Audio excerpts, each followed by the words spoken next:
Jackliner bus body number 78. Batang Quiapo time uli. It's Batang Quiapo time uli.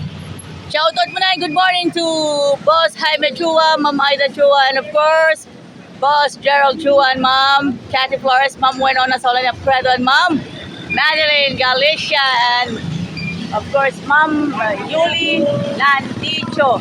Alam na this is Alagang Jack, alam na this. And big shout out to Kuya Orly Trinidad. Radyo na! TV pa! Labanan ng fake news, dapat totoo. And this is Jackliner bus body number 78. It's Batang Quiapo. Hello everyone, Joyan Montilla here at the hashtag Alagang Jack All Access. Pag-uusapan muna natin at syempre, yung gains po natin. Gains about, syempre, yung tungkol po sa pag-inom ng creatine and of course, the whey protein and the BCAA. Yung average, itong isang scoop, ang ilang grams din po ng creatine is 5 grams and of course, yung iba, dinagdagan nila ng 7 grams. So, ang makakaalam niyan ay ang eksperto, mga kaibigan. And of course, 10 grams para sa BCAA, mga friend. Kaya ito po, mga kaibigan, kaya ayan, pasensya na po. Puro nadatnan ko. Pasensya na po, nadatnan ko. Puro Batang Quiapo na nadatnan ko. Pasensya na. Medyo, ano tayo, pero part of vloggings, mga kaibigan, dito sa Alagang Jack. Bakit po? Yan, kasi po, pinaliliwanag natin yan. Pinaliliwanag po sa mahal natin mga pasahero na mag-gym. Yes, sa mga mahal natin pasahero na nais pong mag-gym sa malapit or malayo na gym. Okay, mga kaibigan, ang payo ko lang sa inyo ay mag-exercise na wala pa mo ng supplementations hanggat hindi pa nag-go signal ang doctor para sa inyo.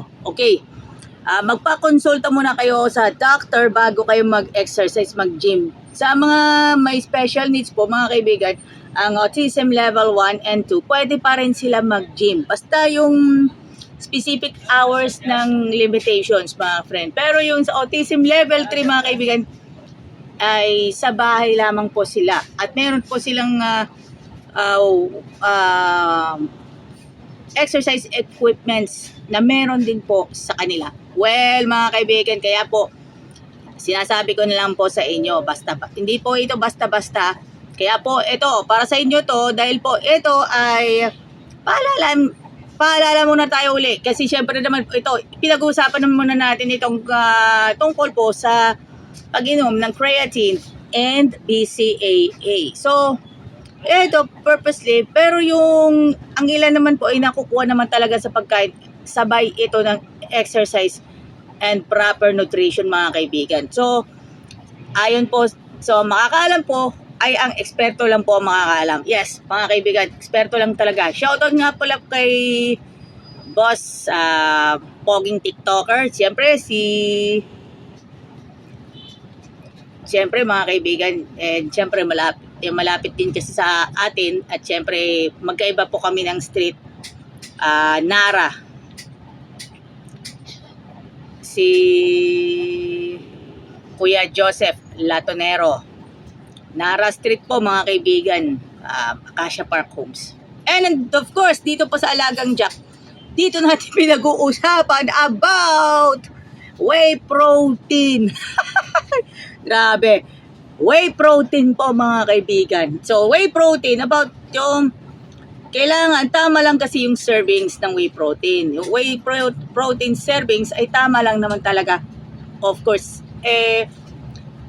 yung tamang scoop lang talaga yon. Yung tamang scoop lang talaga. Meron, kasi may mga nabibili talaga mga whey protein na wala pang scoop. May mga ilang brand ng whey protein na may kasamang scoop, mga kaibigan. Kaya nga kung ako sa inyo, bumili kayo ng whey protein na meron din scoop, mga friend. Kaya eto, para sa inyo lahat, for your information, magpatingin muna kayo sa doktor, mga kaibigan. Either sa mga hospital na may kinalaman pa sa Batang Quiapo.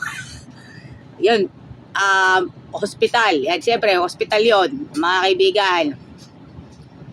ospital, Manila Doctors, PGH. Yes, mga kaibigan.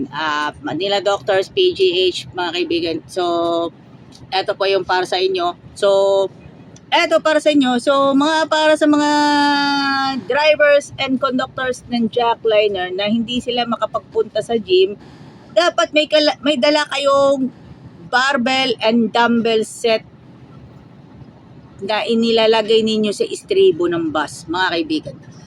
Barbell and dumbbell set made of steel and PVC, mga friend. Kaya ito, para sa inyo, ito bilang paalala po sa inyo, siyempre, pag shoutout lang muna tayo kaya ayan, sa mga shoutout muna sa ibang mga vlogger, mga content creator, na malapit po sila mag-red flag. Or di kaya yung may mga salita, may mga feelings na feeling red flag. Yes, red flags. Sa mga red flags. Okay, mga red flag talaga.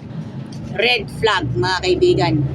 Okay, mga kaibigan, paalala lang muna natin sa inyo na eto, mga kaibigan, kaya dinidiscuss ko sa inyo bilang paalalahanan ko kayo. So, pagdating ng araw ng Sabat, magsimba kayo sa mga church ng 7-day Adventist. And kung kayo po ay nasa bahay, mag-online worship. Kung kayo ay may sakit, kung may mga magulang na may mga anak na may autism level 3. So, autism level 1 po. So, autism level 1 ay pwede po sila hanggang tanghali lang. Yes, hanggang tanghali. And of course, yung autism level 2, ang magulang ay gusto pa nila sa church hanggang 12 noon, pero maghanap po kayo ng church buddy sa bata or teenager na may autism level 2. Sa autism level 3 po, matik, bahay. Matik, stay at home lang kayo ng buong araw ng Sabat. Along with parents or guardian. If yung parent na magsisimba ng on-site, may maiiwanan na guardian sa bahay. Yes, mga kaibigan. Yan.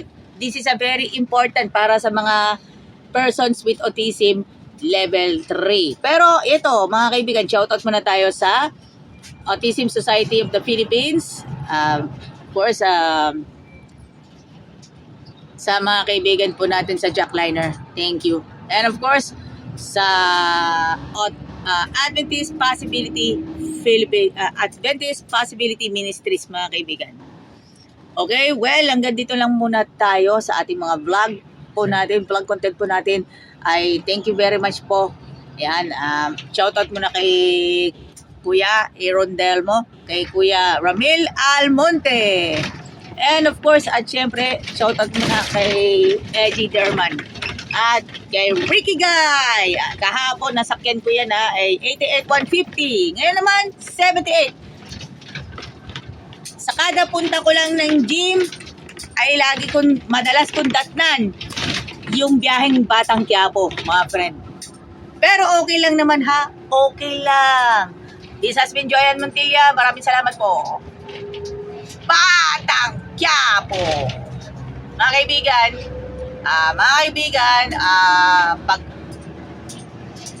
kung hindi kayo makapunta ng simbahan ng Wednesday or Friday ng gabi, mag-ano kayo ng online worship. Thank you. God bless. Magpalay po tayo. And stay tuned. Batang Quiapo talaga. This is Batang Quiapo. Batang Quiapo pa rin. Batang Quiapo pa rin.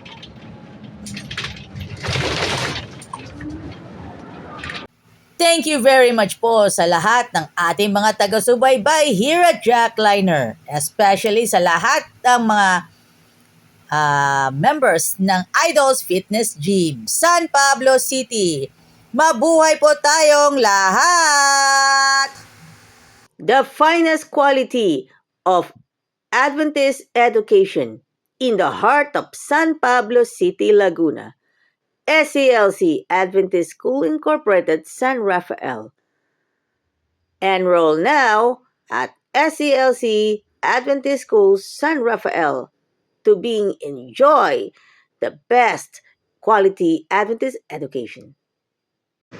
Idols Fitness Gym, located at M. Leonor Street, San Pablo City, Laguna.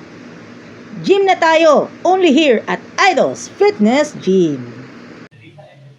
Ito yung dating label at itong bagong label. You heard it right.